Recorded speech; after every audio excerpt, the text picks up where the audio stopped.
Talking about a German Shepherd dog that experienced some complications following bilateral total hip replacement.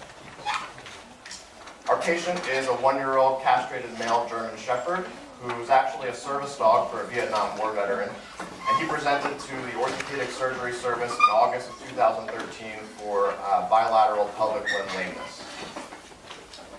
His history, the owners reported a decreased level of activity over the past 7 months. They also reported that bilateral hind limb lameness. They said he was stiff, particularly after rest, and he had presented to his primary veterinarian who took radiographs of the hips, started him on carprofen, and referred him to Cornell. So on presentation, physical exam revealed an abnormal gait. He was bilaterally lame in the pelvic limbs, and he also exhibited a bunny hop at a trot. He had pain on both abduction and extension of both hip joints. He had bilaterally luxated femoral heads, and I'm going to explain in just a minute how we can actually diagnose that on a physical exam. And then he also had pretty marked muscle atrophy over both of those pelvic limbs. And the rest of his physical exam was pretty unremarkable. So from that, we have a short problem list of the pelvic limb lameness, the femoral head luxation, and the muscle atrophy. And from that problem list, we came up with a list of differentials using the Dammit-V scheme. But really considering, in this case, the signalment, the history, and the clinical signs, hip dysplasia with potentially secondary osteoarthritis was really at the top of our list at this point. So we went ahead and took a look at the radiographs, and before I show you our patient's radiograph, I wanted to show you what a normal pelvis looks like for comparison. So that's what you're looking at here. So this is a standard ventrodorsal view, the right side, left side, cranial, and caudal. And so the hip joint is a ball and socket joint, with the socket being the acetabulum in the pelvis, and the ball portion being the head of the femur. And in a normal hip joint, we usually say greater than 50% coverage of the femoral head in the acetabulum. So you can see that here, that femoral head fits nice and snug into the acetabulum. And then when we compare that to our patient, there's several things to notice here. So the first thing that jumps out is that both femoral heads, like I said, are completely luxated out of the acetabulum, and you can see that very clearly. You can appreciate how shallow the acetabulum is on both sides in this patient. If you look closely, you can also notice some abnormal bone formation around the femoral heads. So these are osteophytes, which suggests that this dog has developed osteoarthritis. And then when you compare the two radiographs, you can also see the marked muscle atrophy over the pelvic limbs compared to a normal dog. And then on the lateral view, again, a normal pelvis on the left, cranial, caudal, dorsal, and ventral. And the big thing to notice here, when you look at our patient's radiograph, is the dorsally displaced femoral heads. I mentioned before that we could actually diagnose this on physical exam, and the way we do this is called a line test. So in a normal dog, if you palpate the wing of the ilium, the greater trochanter of the femur, and the ischiatic tuberosity, it should form a triangle. And a dog with a luxated femoral head, they actually form a straight line, like that. And this is actually normally used in situations of trauma when you're looking to see if they've luxated their femur. But in our case, it happened to work, and we could diagnose a femoral head luxation. So with our history, our clinical signs, and particularly that radiograph, we had our diagnosis of hip dysplasia. And hip dysplasia is a very common disease in veterinary medicine. Affects mostly large breed dogs. It's a complex trait, so you need both genetic components and environmental factors to get the clinical disease. It's almost always bilateral, and basically what it is abnormal development of the hip joint. So you get subluxation or complete luxation of the femoral heads, as we saw, a shallow acetabulum, and that results in hip joint laxity and subsequent osteoarthritis down the road. And it's that osteoarthritis that's really the painful, crippling aspect of the disease. Once you have a diagnosis of hip dysplasia, management can either be conservative or surgical. So conservative management is focused on weight reduction, exercise modification, and anti-inflammatory drugs. Surgical management can either be preventative or salvage. Usually by the time we diagnose hip dysplasia, they've already got osteoarthritis.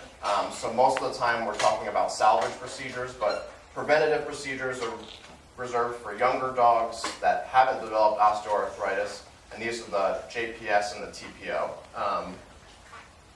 Not done as commonly. The salvage procedures, so the FHO, and both of these are reserved for dogs that have severe clinical signs, they have developed osteoarthritis, and they're refractory to anti-inflammatory drugs. The FHO, or the femoral head and neck excision, is where we remove the femoral head and neck, thereby eliminating the abnormal bone-on-bone contact and alleviating pain. And the joint capsule and the muscles around the joint will actually heal, and the dogs can do very well with that. The other option is a total hip replacement. And in a total hip replacement, we're removing the femoral head and reaming the acetabulum, or basically boring it and widening it, and replacing them with prosthetic implants. And so you are giving the dog a new functional joint, alleviating pain, because again, we're eliminating that abnormal bone-on-bone contact, and prognosis for function is excellent if it's done well. So the owners in this case chose to go with a total hip replacement, and the left side was done first, and it's really clear when you look at these radiographs exactly what's done. So you can see how the acetabulum was reamed, an acetabular cup implant was placed here, and then the other implant with the femoral head and stem, and you can see this opacity around the femoral stem, that's the cement holding that stem into the femur. And this is a hybrid total hip because the stem is cemented and the acetabular cup is placed by a press fit. And then you can see on the lateral view as well. In 70 to 75% of dogs, you actually only need to do one side, even in cases as severe as this. And the dog, they actually will compensate and do very well just with one total hip replacement. One of this dog's services to his owner was to provide physical support. So the owner was physically disabled and would actually lean on the dog when getting up from a standing or a sitting or a lying down position. So they really wanted this dog to be as close to 100% functional as possible. So 4 months after this procedure, they decided to do the other side as well. So you can see same exact thing, a little bit bigger acetabular cup was placed on the right side, but same procedure there.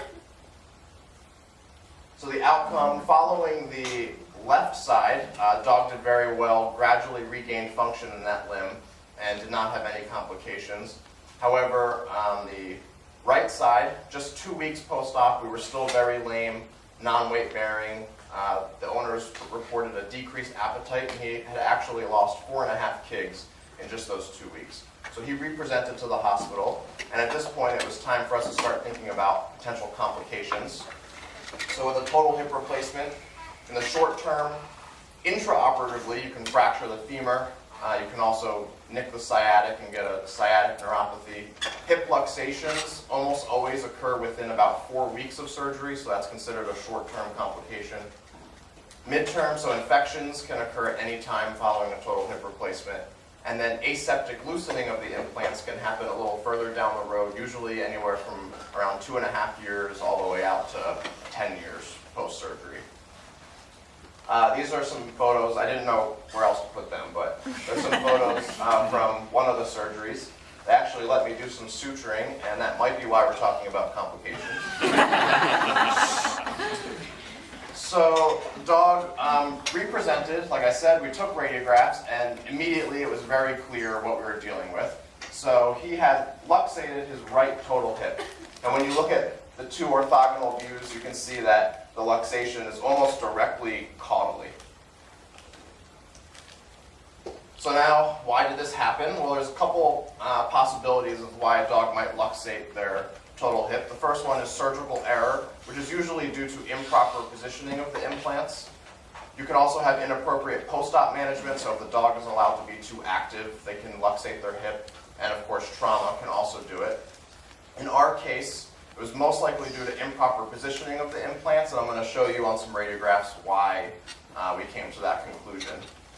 And then this picture, a dog with a luxated hip, they'll often stand, they have a shorter leg, and their foot will be adducted, and they'll kind of stand like that. So that's kind of a clue that you might be dealing with a hip luxation.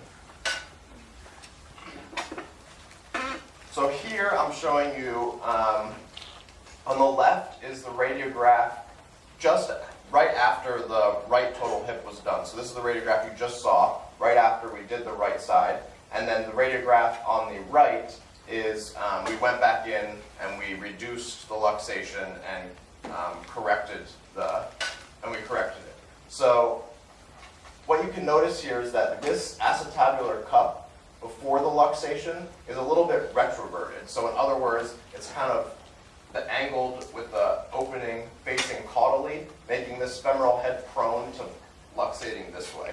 And then you can see how we corrected that angle when we reduced it. We actually took the cup out and replaced it with a new one to correct that angle. I think it's even more clear on the lateral view. So again, before and after. This is immediately after we did the total hip replacement, and you can see that angle, how this head would be prone to luxate caudally, and then how we corrected the angle here.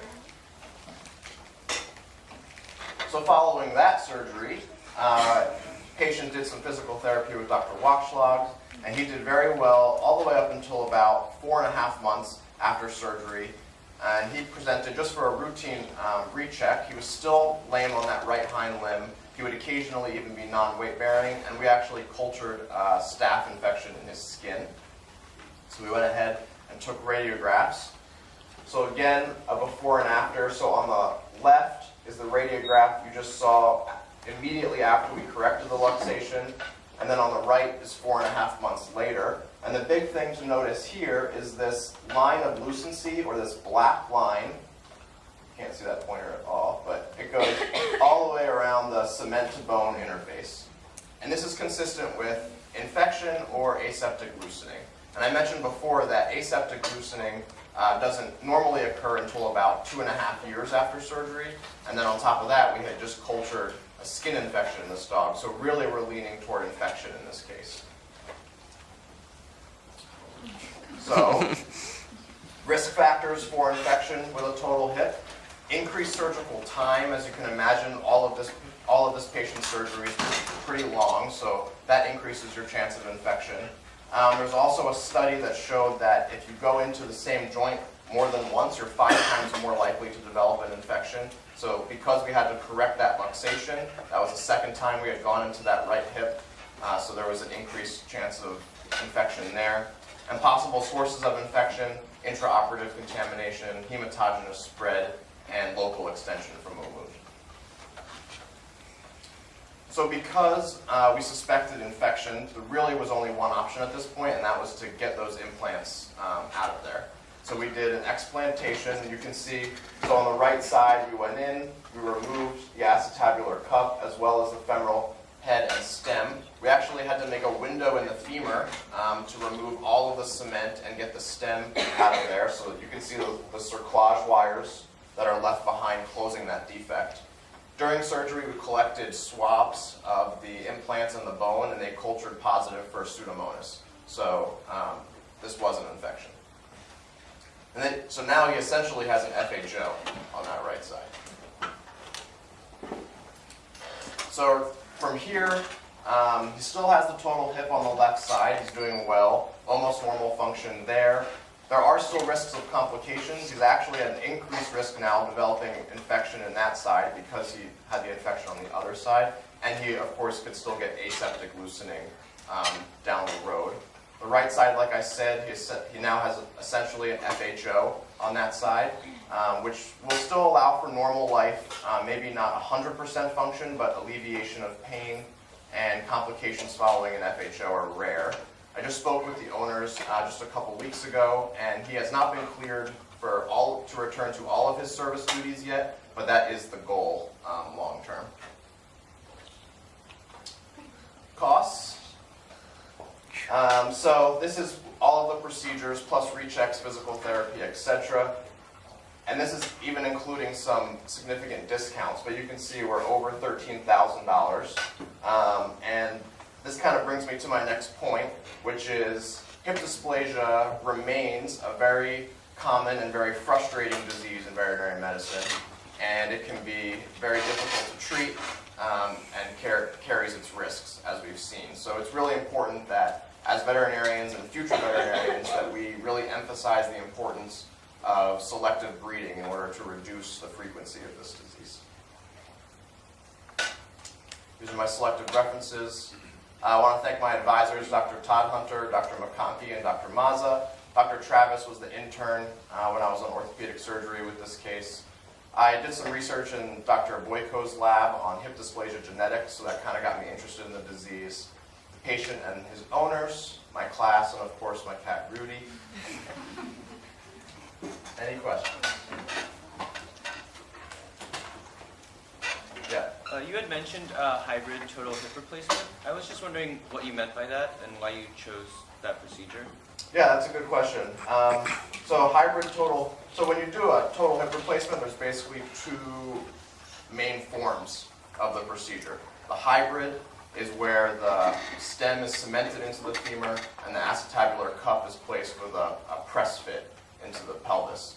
The other form would just be a press fit, so both implants, the cup and the femoral stem, are placed by press fit. And what I mean by that is, in the procedure, you're reaming a hole, or you're basically reaming the femoral canal to make it wider and fitting the femoral stem in that hole. And so with a press fit, and so they have a much greater chance of fracturing when you're just hammering that femoral stem into the femur, and so that's why we chose a hybrid in this case.